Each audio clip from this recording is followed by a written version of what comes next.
Howdy folks and happy Saturday to you. It's Brit and today we're going to be talking a little bit about music. So today I want to introduce you to 3 albums that I think are worth listening to. Right, the first album we're going to talk about is Lockjaw by Flume Chet.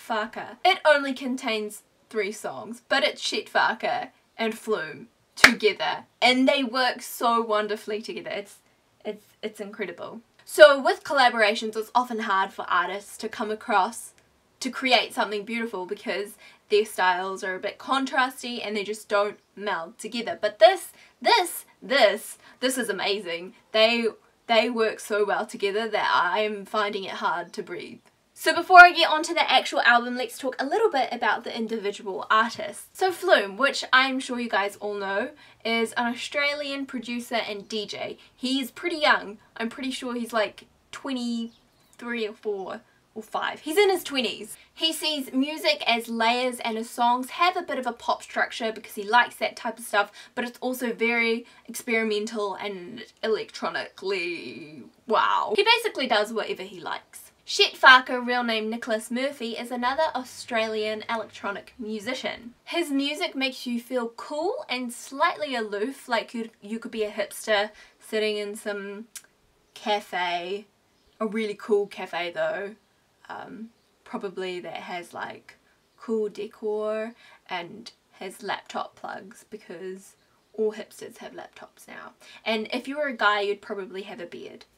I forgot what this analogy was about. His first album was released the same year as Flume's. His style is electronic with grit, soul and R&B. My favourite album of his is his first album, Thinking in Textures. It's just so good. Oh, it's playing. I'm Into You is a pretty good song. Actually, just go and listen to Thinking in Textures because that is also a good album. Going back to Lockjaw, or rewind it, don't stop talking about Chet. I don't even know how to say his last name properly. But together, they are genius. So genius. This album isn't really either of them. You can pick out their individual influences in each track. You can actually see how they collaborated and how they came together. It's a combination of both. If you know the artist, you can really pick out which artist contributed what part to the track. They've said in reviews that they are each other's yin and yang. So the one thing that one succeeds at is the other person's weakness, and because of that, they come together and unite to create this great album. Drop the Game starts off quite slow, but you can immediately feel Flume's influence into it. It's very Flume. It's very Flume.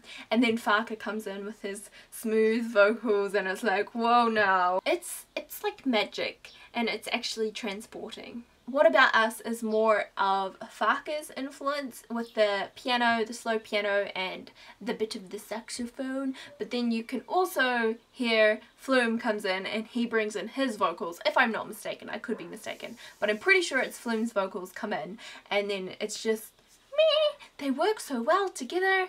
My favourite song from that album is Drop the Game. Beautiful Wild by Bonjah. Bonjah? I don't know how to pronounce their name. Okay, so I've been listening to Bonjah for a few solid months now on repeat. And what I didn't know about them was that they're actually Kiwi. They were formed back in 2004 in Tauranga before jumping over the ditch to Melbourne where all the cool people go. They're a 4-piece band that play alternative rock. If you know Tom Waits, they're kind of like a step down from Tom Waits in the husky voice department, but the vocals are on the same par as Dan can't pronounce his last name from the Black Keys. I had trouble deciding what album to review because my favourite song is Go Go Chaos, which is from their 2011 album, also called Go Go Chaos. I've decided to review their more recent, as in their 2014 album. And when I mean review, I mean talk to you about it. It's not a review. I really think you should go and listen to Go Go Chaos, both the song and the album, because it's like, it's a bit jarring, to be honest, because each song is really contrasty, but Go Go Chaos is beautiful to me, and so is Brother. Go Go Chaos is one of the more atmospheric and super gentle songs, but still with the kind of husky voice situation and rock. Anyway, enough about Go Go Chaos, just know that it's a really good album and that you should listen to it. Let's move on to Beautiful Wild. So the album is bluesy yet rocky and badass. Or ass. Glenn Mossop, the lead vocalist, again I don't know if I'm pronouncing his name right, has a really deep, soulful, husky voice, which is cool and it's strong. Like, he knows his vocals. The whole album is exactly what it is titled as. It's beautiful and it's wild. The album begins with Bullet in a Barrel, which is an amazing song to start with because it's slow and steady, but then it escalates. Guitar riffs, or whatever they're called, kick in at 120 and then it's just so good. It's punchy, it's bluesy, it's rock, and it's rad. It's just a really good album. My favourite tracks from this album are Beautiful Wild, Evolution, and Blue Toad Black Heart, and then closely followed by the rest of the album. Just the entire album. It's Hozier by Hozier. I'm assuming that everyone knows who Hozier is because Take Me to Church was thrashed on the radio last year. Hozier, first name Andrew, is an Irish singer from County Wicklow, according to the old Pedia of Wikipedia. Take Me to Church is actually his debut album, and as far as first albums go, I think it's pretty good. I would say he's on par with Bonjah, except maybe a little more folksy. He is a bit R&B and soul with folk. Okay, so he's not like Bonjah. He's a little bit like Bonjah. He is less rock, but the same bluesy feel that Bonjah has going on. His voice is deep and sounds like honey, and I don't even like honey, but he makes honey sound yum, and now I kind of want it, but I know I don't like it. So when you listen to Hozier, you don't listen to it, you kind of feel it. The album itself is about stories of everyday problems, so Take Me to Church is actually about being Catholic and being gay, and of course, as all musical albums in the history of ever, relationships are dealt with.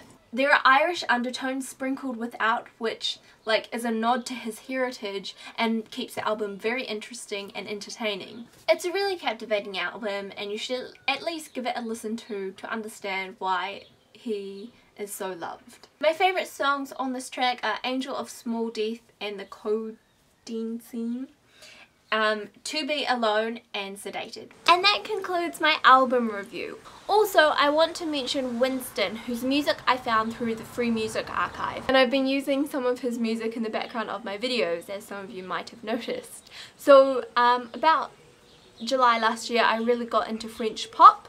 France Girl, the song La Temps de...